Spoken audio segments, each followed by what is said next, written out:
Hello and welcome to yet another episode of the Conversation Capital. Today we are talking all things to do with men's vulnerability.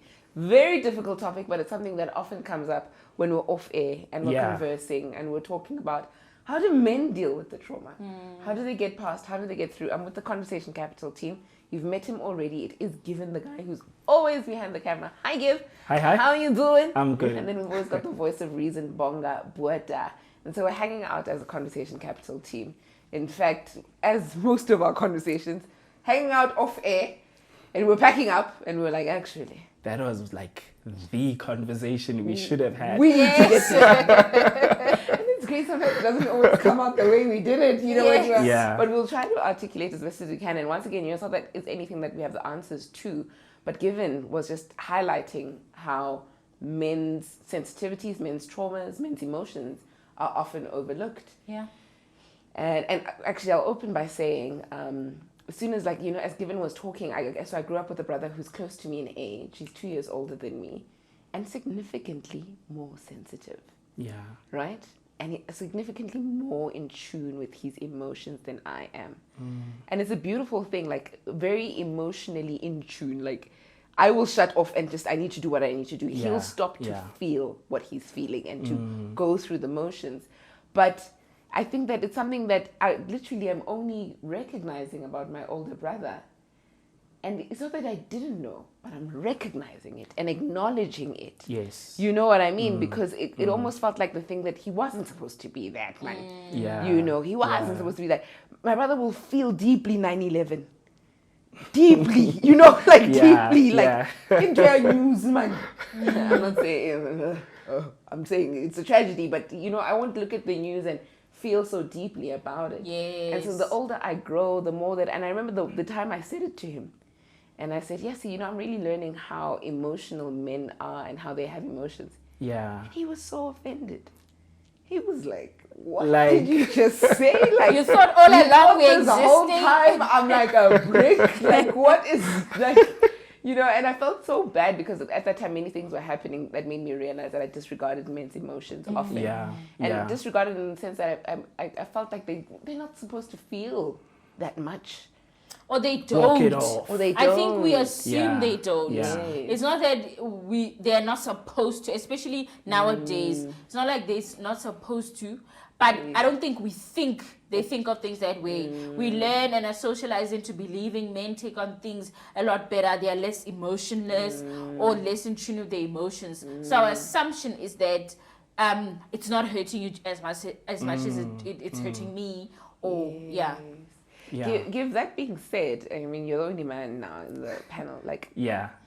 are there times, I'm sure there are many times, but when you just feel that the emotional aspect of you has been denied, you have been denied the opportunity to be emotional about something. Absolutely. Honestly speaking, absolutely. I love that you started off with the example with your brother, hey? Because the one thing I'm thinking of is him being as sensitive as he is, how many spaces allow him to be and how many spaces encourage him to be. So I'll give you an example. There is a couple that lost a child, right? And we were having a conversation with the husband, and he was telling me that when he went back to work, a guy walked into his office and said to him, this is like something that literally happened to this guy. And he was like, this guy walked in, told me, sorry, dude, I really know you're going through the most, man. I can understand. And you know what? And then said, but try to not lean into your emotions right now. You need to be there for your woman. And you need to make sure, because women blame themselves when they experience something like this. You need to make sure that she's taken care of, and you need to make sure that she's okay. And the thing I sat and I thought of, and I'm like, 5 to 10 years down the line, this man becomes abusive.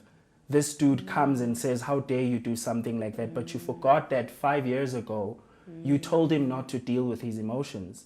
Yeah, and now he's got this pent-up anger, this pent-up resentment. You know things what I that mean? he didn't have an opportunity to deal with. Exactly. And process. And he also lost a child. Exactly. Yo. You know, and I think it also begs the question of how many times has a man gone through? You know, women go through things and they bring each other flowers. You know, how many times do you consider that a man might need that? And this is just in the case of, I mean, I'm just speaking in the case of losing someone right now.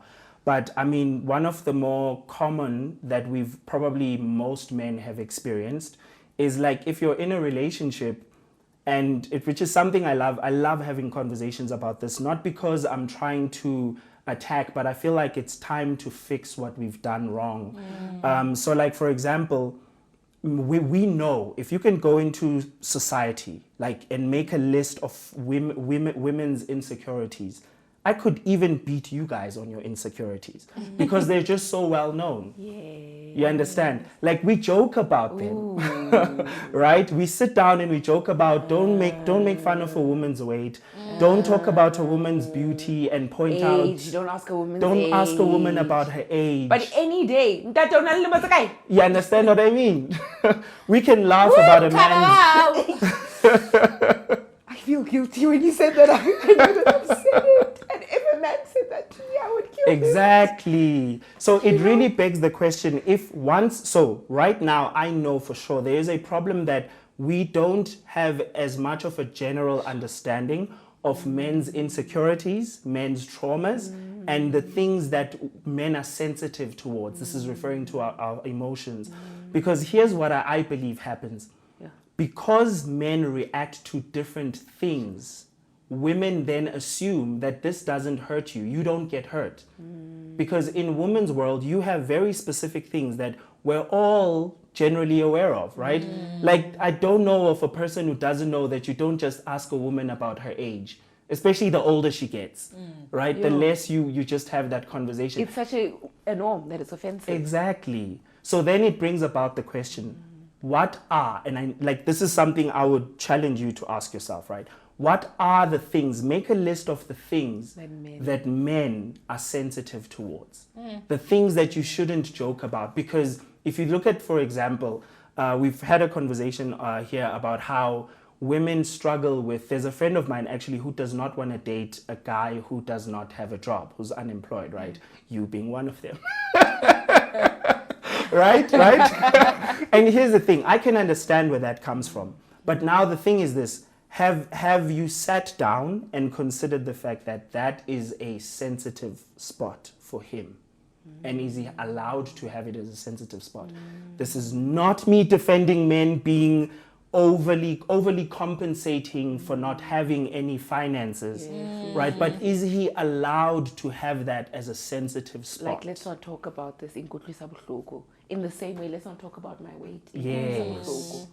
You know, does he have that capacity to say, this hurts my feelings? Where? In which movie have you ever heard a man say, oh, by the way, TV?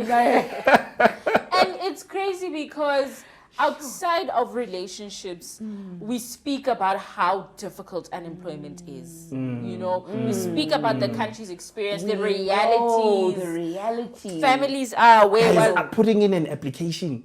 I hate that thing. It makes me feel like less of a person. Like I'm begging every single application I put in. I know exactly what you're saying. Exactly. And So we speak about it so much when it's in the context, general. You know, but when it's closer to home, we don't allow men the space to be in the same dreaded situation of saying this is a horrible position to be in. Even more so now that I'm in a relationship, I'm in a family, I'm running a household, and I was running a household, I just happened to lose my job, you know? Sure, and so insensitive. That's the word. I'm literally thinking of the times where I've just caught myself on the insensitive end, and I'm sorry to anybody who's, I will take this one. I'm thinking about a time where my friend was building a fire, and her partner was there, and there was another couple there as well, a friend couple, and then me and the other friend just to say, but her partner's right there, and they don't have gender roles. And they always re-emphasize, like her partner does the cooking, she builds the fire. That's how gender neutral their household is. Yeah. And it was like a joke. And then immediately the other partner, now the other guy, said, no, you can't believe that that's an okay thing to say. And I was like, sure. And I cringed. Yeah. I'm telling the story now and I'm embarrassed again. Yeah. And I realized that like I've just said the wrong thing, you know, and I didn't think of how it made him feel. You know, I don't think of how men are sensitive. Tell us, making fire, directions. Yeah. You know? Yeah, those are very true things. Like men, and the thing is this, it's very hard to defend. It's very hard to make a case on the fact that there's a pride that I have when it comes to starting fire at a bride. Like I remember there was a time when, like, this is the real thing. We're having a bride at a friend's place, and then I grew up in town back home, and so we're busy waiting for people to come, and so there's me, and then we're still waiting for the guys abahlale lokishini, right? Women and guys who live anyways. So we're busy waiting for the guys abahlale lokishini, and you know what she says? So she's like, oh, we need to start the fire. Oh, but it's only Given here. And Given grew up in town. We need to wait for the guys abahlale lokishini. To this day, I have not forgotten that. Right? I have not forgotten that. And the thing is, how do you take starting a fire and measure it up to weight and beauty? And, you know, because here's another dynamic that I think we sort of have, but in a different way. Women have an insecurity in that you want to be taken care of. Men have an insecurity in that they want to be the ones who take care of. That so this is the thing about insecurities. They can express themselves in a toxic way, or they can express themselves in you knowing good, okay, ngimthunukile. But they're sort of, let's say you say something that my Zulu's already know ngimthunukile means. You've hurt me. Him. So pouring salt on the wound. Okay. Yeah. So Perfect. So it basically it's when you are looking at your partner, there are things you notice in them. It's like yabo lang ngimthunukile. Now the question is this: have you picked up on the cues when you said things that affect your male partner? La umthunuke khona. And once you have, do you then approach him with gentleness, or do you feel you're a man, you have no right to be sensitive about money? You should be spending it, right? And I mean, we're talking about money, but that's one of the most common and most popular. But there are other things that men really care about. Like height, exactly, height. Like things that are so, I mean, I've pointed this out, Ne. I feel like walking with my girl in town and then looking at another girl and saying, yo, nkosi yami muhle. I think it's silly for a woman to start catching feelings over that, right? But she does. And I need to now understand and bring myself to, I'm not saying it's a lower level by saying bring myself to that level, but I need to understand where she's coming from, who she is, the life she's had, the standards that society has put on her, and respond accordingly. Now, this is going to sound very silly. If I'm walking with you and you know that you and I have something, and then we're just walking on the road and some guy comes and chats to you and you stop on the road, and you and I say, when are you stopping there with this guy? Or you're like, oh, you know what? Just an example. Even within the context of friendship, this is still a thing. These are just the insecurities we have. It's much like, even though it hurts you more for your partner to say you're not pretty, even a friend hinting at you not being their type, even though you don't want them. Actually, you know, you're not interested in them, but like, uzamuktini, mina, angsi type yakho. I'm everyone's type. You know what I mean? But now here's the point I'm getting at, Ursh. I can see you have a long thought. No. Hey, I get wrong. Just every example I can think of a time I did something like that. Yeah, so the example I'm making is, imagine now I live just up the road from Ursula, and Ursula's like, oh, Given, you know, I wanted to go to the shop, and so I called, let's say she called some random guy called, I don't know, James or Tabo, who lives like a bit further than I do.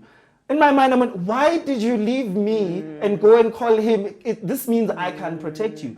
That's how it translates, right? And this is really almost all our insecurities. If you really break it down and think about it, they're stupid, right? They're stupid. I mean, we can get into talking about traumas. That's way more serious, right? But all of our emotions matter. All of our insecurities most of them tend to be very silly when you just distill them right? You're like, mara nawe. Oh, just because another woman came and brought vegetables to the house, now we have to argue. You know, but that's the thing though, as silly of a thing as it is, we need to treat it as something serious because it affects you. Yes. Right? And because of varied reasons. I remember this one time a guy friend is visiting me, and Yeah. I needed to fix the light bulb, so immediately I grabbed the ottoman and I'm chatting. Yeah, friend, and he looks at me. He's like, how can you do that? I'm sitting right here. Exactly. How can you do that? Exactly. And you could tell like his manhood was so affected. Yes. And I didn't do it intentionally, but it's that thing of just being inconsiderate to what it looks like. I mean, if you're to give it a direct comparison, that's, I don't know, what was the direct comparison where you just disregard the fact that I'm a woman? Yes, yes. And So kalau pay maybe without saying I can't pay. But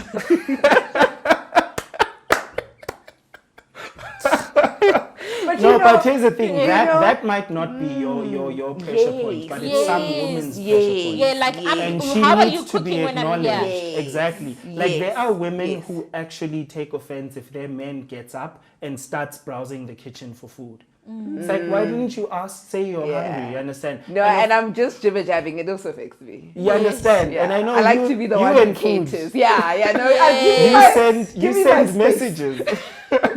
Give me my space. Exactly. Yes. Yeah, so those things also exist, you know. I think another thing which you know, just coming from the emotion, men being allowed to feel and then men being allowed to be sensitive about things that when you distill them, they're silly, right? We all have those. Now comes trauma. Yo. Right? Friend. Which men generally are not allowed to have trauma. And trauma makes you behave in ways that you wouldn't if you were normal, right? But when a man responds to trauma, he's toxic. When a woman responds to trauma, she's damaged, she needs therapy. And you know, as you're speaking about this, I'm just even thinking about how boy children are not allowed to be boy children, like to be kids. You must be strong, you must be this, you must go play with soccer, you mustn't be soft, you're a child. You're already being raised to be this hardcore person, this hardcore thing, because the world is out there, whatever, you know? And I'm already thinking that's such a basis for never dealing with your emotions way now. You're really taught into or socialized into this thing of being hard and not being, and then now you have to navigate the world, see the fact, because they see that I'm going through something, but you can't even acknowledge it, you know? Yeah. So even the way we raise boys, I'm thinking is traumatic in its own thing. You know, there's this other video I saw this week, as you guys are saying this, where they present this kid as a birthday present with a dog, and he's been asking for a dog apparently since he was a toddler. You know those YouTube shorts? By the way, catch us on YouTube if you're watching us on TikTok right now. It's the Conversation Capital. Anyway, so then he then says, he looks at the dad, like he immediately gets overwhelmed when he sees the puppy. In fact, he looks at the mom. Sorry, the dad comes with the puppy. He looks at the mom. It's such a beautiful few seconds of like just this experience. And he almost asks for permission. He says, I'm going to cry. Oh, I saw that. Yes. I saw that. And the mom then says, it's okay. Cry. Exactly. And he starts. Like he needed that affirmation that what I'm about to do. Oh, that video, you know, and they weren't talking about that. They were just talking about, but it moved me at how this kid needed this permission to do this thing because he's a boy. Exactly. Which little girl would have said, Mommy, I want to cry. Or maybe in a cute way, but not in a like pause. I need you to say I need you to say it's okay for me to do this because it's here now, you know. And I was just like, wow, you know. And the kid's maybe 11. I don't know how That's that boy a was. kid. A kid. Yeah, he was around that age. It was a beautiful video. It's a beautiful video, and it really hurts. Like just to think about the fact that young boys need to be given permission. They feel they need to be okayed for them to break down, and this is something that should be normal. Yes. You know what I mean? It's also difficult, guys. You know, I'm thinking of a specific thing. I always talk about my personal life here. Think about a specific time where I said, you need to deal with your traumas because this is affecting our relationship, you know, Yeah, to my partner yeah. at the time. And he was like, no, I've dealt with my stuff. And you could tell the aggro, like, Yeah. no, let's not talk about my stuff because I dealt with my stuff. And I remember just thinking, no, you have not. You have not dealt with this. And now I'm not allowed to confront you that you haven't dealt with this. Exactly. And we're stuck at this crossroads because you actually not dealing with this trauma and it's trickling into my relationship with you. Sure, yeah. So it made it so difficult to be like, connect with me emotionally. Say, I'm actually not doing okay in this space. What can we do to, you know, some topics became a minefield. As soon as we enter into that territory, you know, it was like very like, stepping on my, you know, and when I'd be like, I'm so tired of playing this game. Let's talk. What are we doing so that you can heal from this? It was not, I've dealt with my stuff. And where do you go from there? How do you now encourage this? Because now this person is much older. They're not a kid that I can say you can cry. They're not a kid. Yeah, I get you. You know, what does one do in that space? In my experience, what I've learned, and this I feel like is a disposition that everyone needs to have when getting into a relationship, right? Firstly, I feel like you need to first ask yourself what responds to their trauma.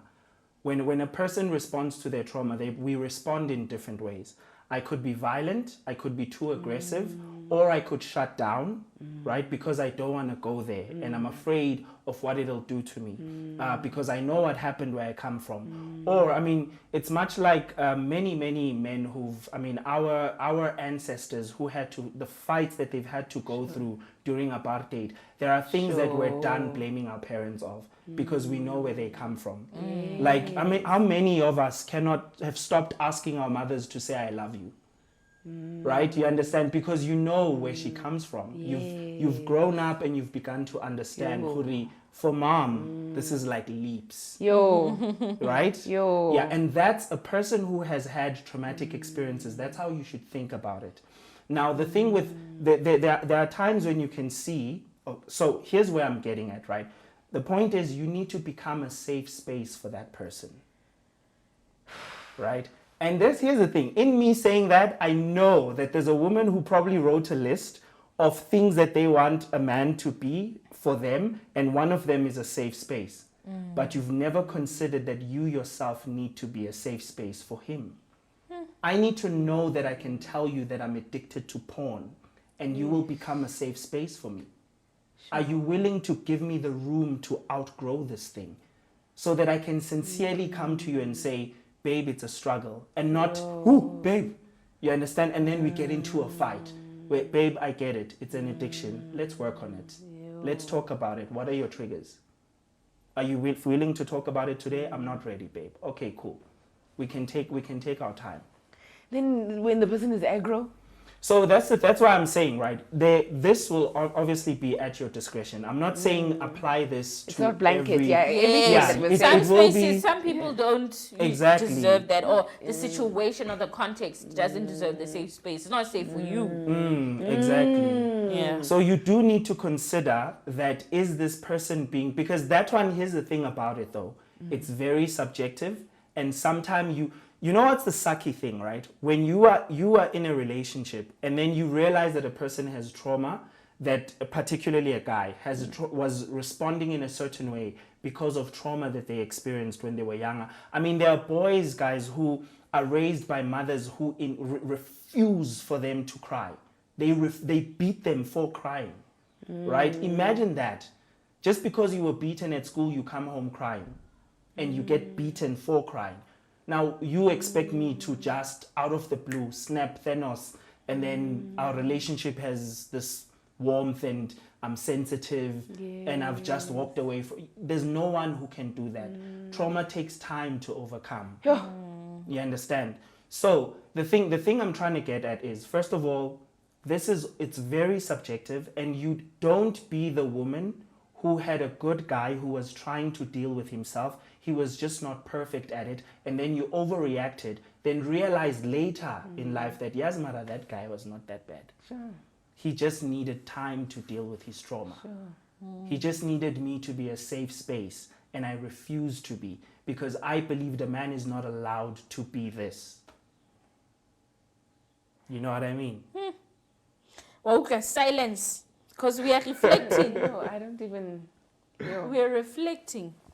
Yeah, no, it's very difficult. Not that I'm having any problems. Yeah, no, I think it's very difficult. It's very difficult, and it's such a pity that I'm literally acknowledging 28, 29, 30. That, oh, these people have emotions.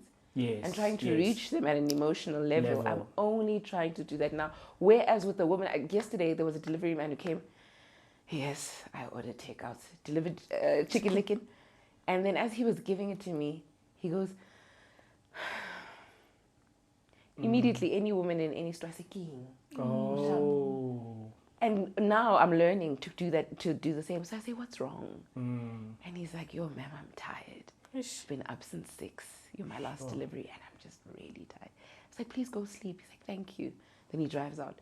But I realize that I'm growing in that perspective. To see, I'm quite sure 25-year-old Ursula would be like, well, thank you. Don't sigh when you deliver. Maybe I'm joking. Maybe I'm not that mean. But, I just wouldn't have acknowledged that sigh was a sort of a cry for, someone acknowledge that I'm... Because nobody does that. Nobody goes...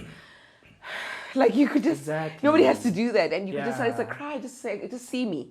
See that I'm a human. See that I'm tired. And I was just like, yo, we need to see men. We need to see them, like just see them. I can already see the comments, which always appear. Yeah, Mara. Yeah, Mara. Yeah, but when you do this to these men, this is what they do. The thing is, that one man that did it to you is not every man. That's one very important thing to remember. Like, there are north of 7 billion people on planet Earth. You cannot tell me that like 3-point-something billion men are like that. You can't even find a million, right? They might be scared. The sad reality of it is this, right? The sad reality is this. This is how people become mass damaged by the masses. It's literally things that we're well aware of, but when you're dealing with someone in a relationship, you just erase all those things. You need to be good to me right now. You just erase everything.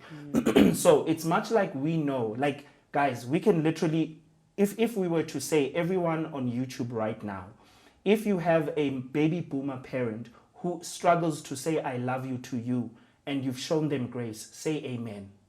Right? Just go scroll down and see the amen, because they've been mass damaged by that period of apartheid, the period of just rape, men breaking into black people's houses, taking their men and taking them to prison. There's a lot of hardening that happens when you're going through such. The parents, you see, they raised us. Imagine the parents that raised them. Sure. My mom and I have had conversations about her dad and how hard he was. How I love you was never. I remember a time when my mom and I were having because there was a misunderstanding of what happened because I wasn't there. So then we're having a conversation over the phone, going back and forth, and she just got to this point where she just got annoyed, right? And she says, and I say to her, Mom, I love you. I really love you. I just wanted to understand what happened. And she's like, I don't need you to tell me you love me, given I've never needed you to tell me you love me. That's where she comes from. Sure. You understand what I mean? Yeah. And the thing is, I need to understand, I'm not saying it's right, and I'm definitely not saying that we need to coddle people who come from those experiences. But we do need to acknowledge that there are people who come from those experiences. And you need to then set for yourself how long of a walk are you willing to walk with this person, and actually encourage them to move towards healing, right? Because the one thing I can guarantee you, if you meet a person and you've only been with them for 3 months and they've already starting to see how you're dealing with their trauma, they're definitely not going to open up to you and say, listen, babe, ki trauma, eh? This is how, why would I? And sometimes they don't even know how to identify it themselves. Even me, there's certain traumas that I don't know. Until after some time, I'm like, oh, this is why. This is a trauma response.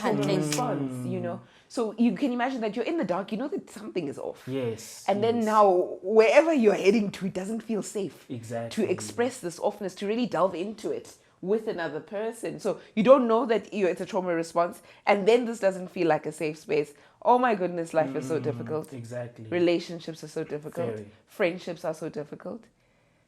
And But the amount of grace we give in friendships. That's exactly what I was going to say. That's exactly what I was going to say. In comparison to romantic relationships, we give so much grace. But it's so difficult because sometimes you feel like you've given too much grace, guys.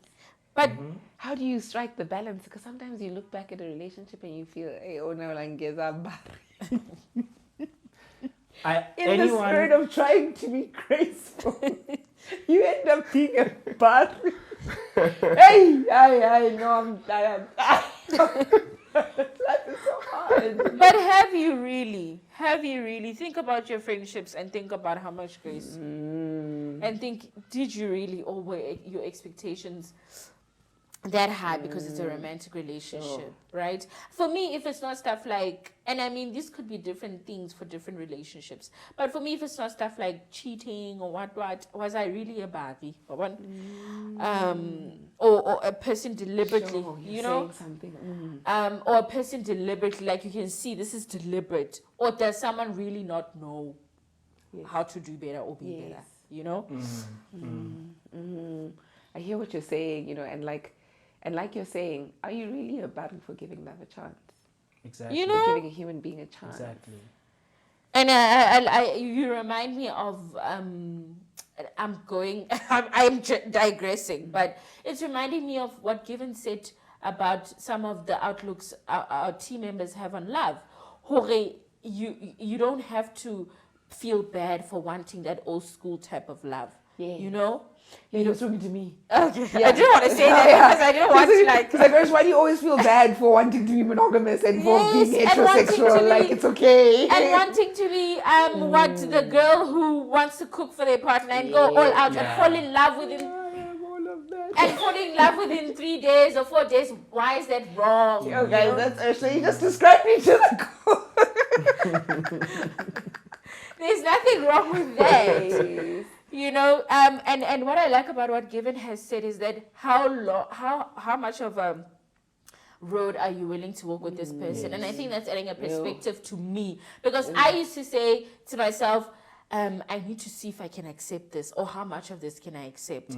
But now this has said to me, it's a journey, because I have a standard, and then I can lower it, but to a certain level.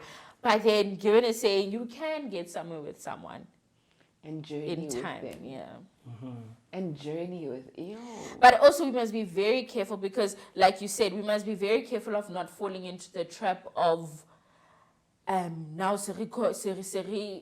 what is this, encouraging abuse or encouraging like there's things that are clearly toxic. That's why it's like so difficult, guys, to be striking these balances. Am I accepting toxic behavior, or am I acknowledging that this person is coming with traumas and I need to, you know, meet them and walk with them and be the safe space for them, while I'm not getting necessarily my standard?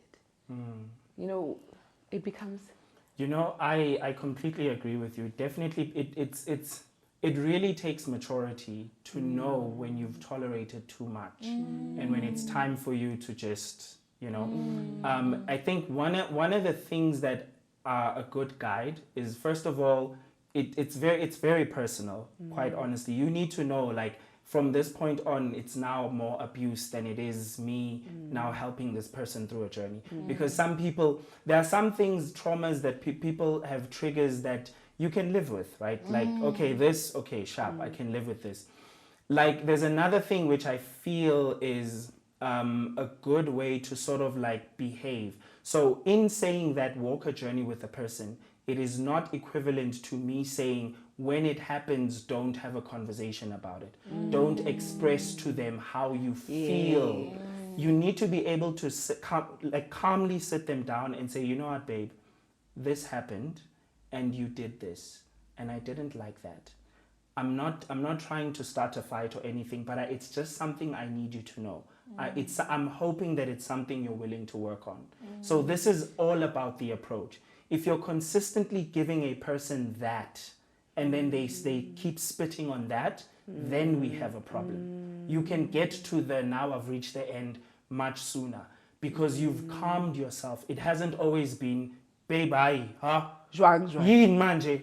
You understand what I mean? Every time you are always responding aggressively. Give them that chance. Let them know that you don't like this. And let it be in a very calm environment where you're being clear. So that when it happens again, you're able to sit them down again and say, babe, you did it again. So as to how many times you do that, I mean, I've struggled in my, I don't want to say struggled, but there has been something that even me myself, that my person has had things they've had to, actually, let me use mine very quickly. So I think I probably mentioned it before. I'm very assertive.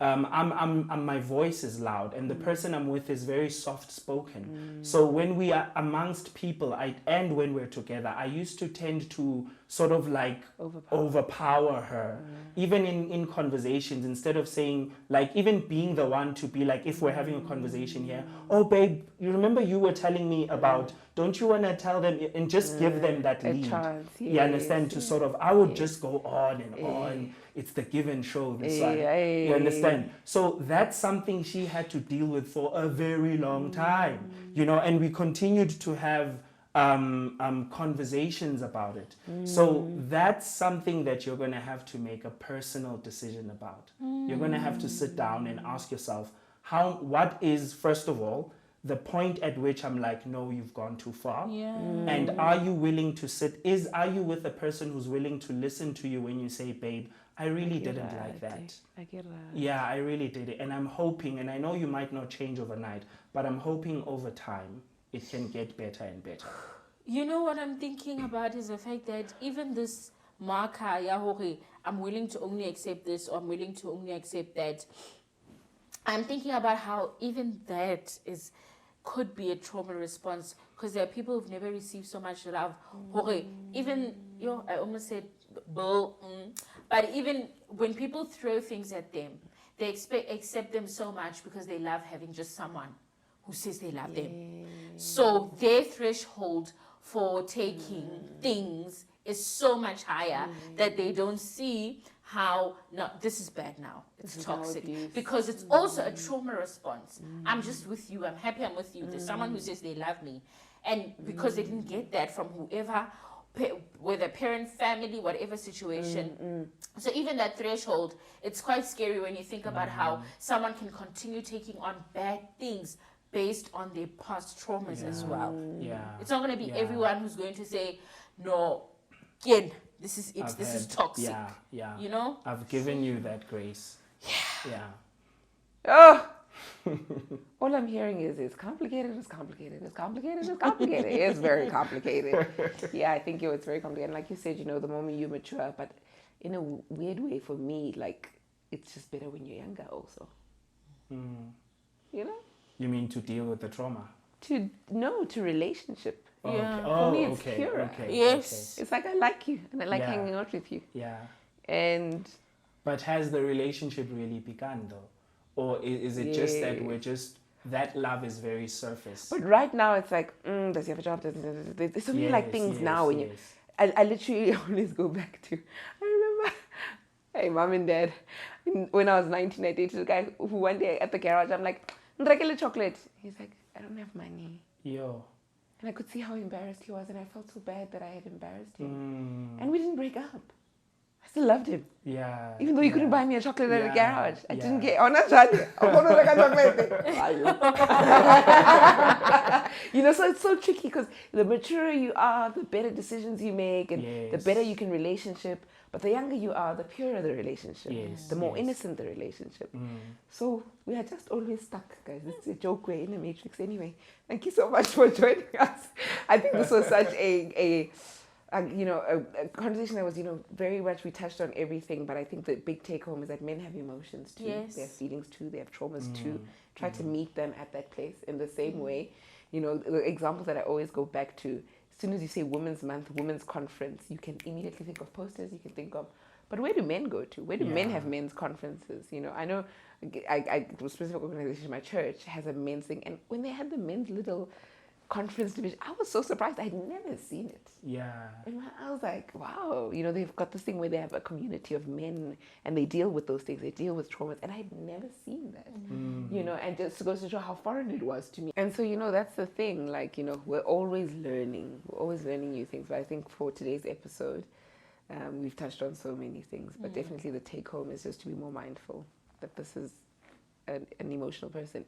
And not only women, men need to be more mindful of other men's emotions as well. Yes. So it's a whole community that needs to learn that men have emotions, men have traumas, men need the extra hand to be met at a place of emotion and trauma needs, or whatever have you. And I mean, it's a new concept for me, but I'm trying. I'm really trying. Really trying. And I hope you guys are encouraged to try as well. It is the Conversation Capital. As I said, somewhere in between this episode, if you're watching from another platform, TikTok or Facebook or whatever have you, remember that our main channel with all the long, full episodes is on YouTube. So it's the Conversation Capital on YouTube. Like, share, subscribe. Goodbye, and God bless.